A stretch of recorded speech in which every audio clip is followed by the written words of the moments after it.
kapag kilang sa ruwe lang kahit na bedo di lang kay sunod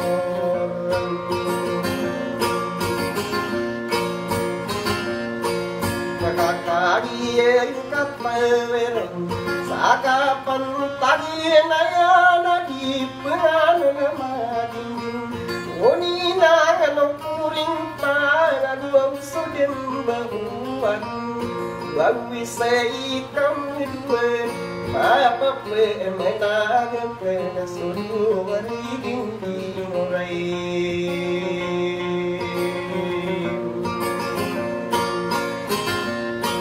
Kaya buenaray mapapayan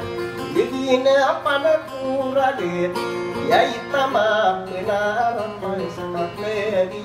Kapay dumirayo Datang ka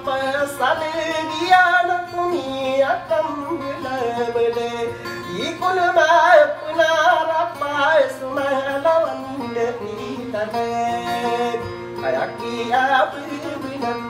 wow pamakuwe ito na di kapininay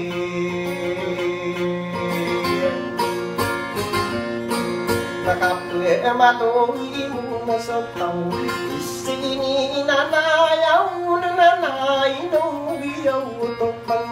Inawang bulay kapa nakakaya lamagin Gawak mo din ben Gawak mo din namawan sa kaya pagkikilang kinay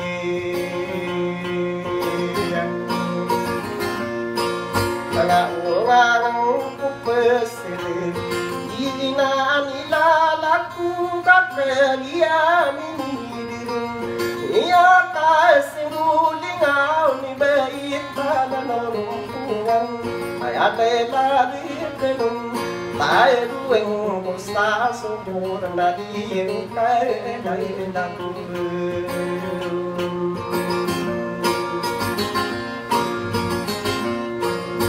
Kaino ko na mga dito Sulay ang warag